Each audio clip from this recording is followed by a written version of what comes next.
का इस्तीफा उनकी मृत आत्मा जागृत होने से नहीं हुआ है, ये मजबूरी में लिया हुआ निर्णय है और सोची समझी साजिश है इसमें। और इसलिए है क्योंकि कल से असेंबली की शुरुआत होनी थी और उनके खिलाफ एक अविश्वास प्रस्ताव आना था, जो वो शर्तियां हार जाते क्योंकि हम ही नहीं, उनकी खुद की पार्टी के लोग उनके खिलाफ थे। यही नहीं, जो 9 एमएलए वो तोड़ ताड़ कर जदयू और एमपीपी से लाए थे, वो डिस्क्वालीफाई होने के, अयोग्य होने के कगार पर खड़े हैं। और तो और अब असेंबली सस्पेंडेड रहेगी तो बीरेंद्र सिंह से ना कोई सवाल पूछा जाएगा, ना कोई एक्सप्लेनेशन मांगा जाएगा।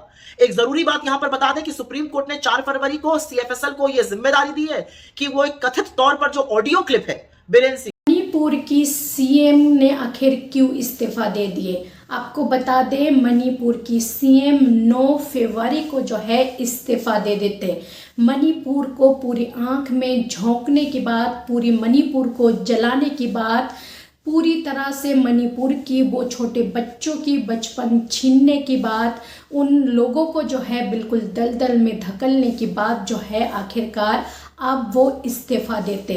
और इस्तीफा उनकी देने का क्या वजह है, क्या वो मजबूरी में इस्तीफा देते या फिर उनकी ये पूरी साजिश है और कुछ करने की। वहाँ पे प्रधानमंत्री को मणिपुर से कोई लेना देना नहीं है, बीजेपी की सरकार वहाँ पर जरूर बने हैं लेकिन प्रधानमंत्री कभी भी जो है वहाँ पर नहीं गए जब तक मणिपुर इस तरह से 2 साल से, पिछले 2 साल से जलते रहे, लेकिन मणिपुर में प्रधानमंत्री नहीं पहुँचे। विदेशों के दौरा करने के लिए प्रधानमंत्री के पास कितनी ज़्यादा वक्त है, लेकिन मणिपुर वो नहीं जा सकते। और अचानक से अब खबरें निकल कर सामने आ रहे, जो मणिपुर की सीएम जो है, मुख्यमंत्री, उन्हें इस्तीफा दे दिए।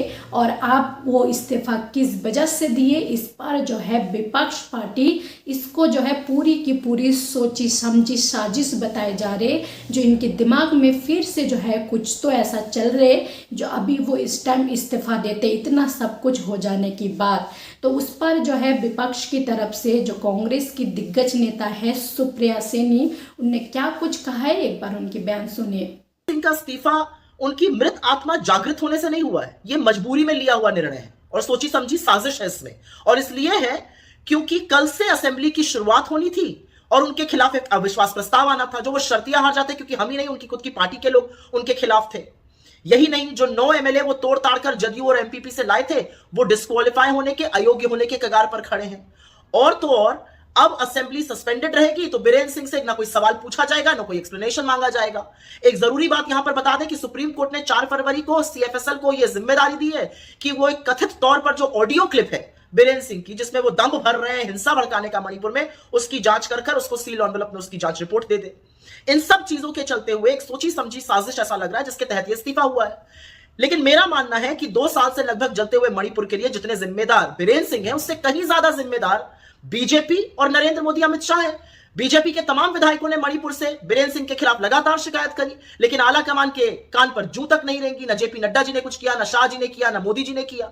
असलियत यह है कि 2 साल से जलते हुए मणिपुर को उसको अपने हाल पर छोड़ दिया गया। असलियत यह है कि हमारे प्रधानमंत्री के पास दुनिया के हर देश में घूमने का वक्त है सिवाय मणिपुर जाने का। वो अमेरिका और फ्रांस जा रहे हैं लेकिन मणिपुर नहीं जाएंगे। मणिपुर जाना तो छोड़िए, वहां के सर्वदलीय लोगों से उन्होंने मुलाकात करना भी ठीक नहीं समझा, अपने खुद के विधायकों तक से नहीं मिले। उस मणिपुर में जहां पर मणिपुर की करोड़ों की संपत्ति स्वाहा हो गई, जहां तमाम लोग मृत हो गए, जहां 60,000 से ज्यादा विस्थापित है, 50,000 से ज्यादा अभी भी रिलीफ कैंप में रह रहे हैं, जहां पर बच्चों का बचपन छिन गया, जहां पर महिलाओं के साथ वो हैवानियत हुई कि रूह कांप गई, इस सबके जिम्मेदार नरेंद्र मोदी हैं। और मजबूरी में ही दिया हुआ इस्तीफा यह साबित करता है कि बीजेपी की फेक न्यूज फैक्ट्री, भाजपा के समर्थक और भाजपा का समर्थक मीडिया जो चंगा सी होने का दावा कर रहा था, सब चंगा तो नहीं है मणिपुर में। लेकिन मोदी जी, एक आपको छोटी सी सलाह है, किसी से नहीं, राहुल गांधी जी से सीखिए। 3 बार हुआ है वो मणिपुर, लोगों के आंसू पोंछे, उनको ढांढस बंधाया, उनको गले लगाया, उनको विश्वास जताया। तो आपने सुना, सुप्रिया सेनी ने साफ तौर पे कहा है जो उनका मजबूरी बन गए इस्तीफा देना, और इस्तीफा देने के बाद मजबूरी के साथ साथ जो है इनकी कुछ साजिश भी है।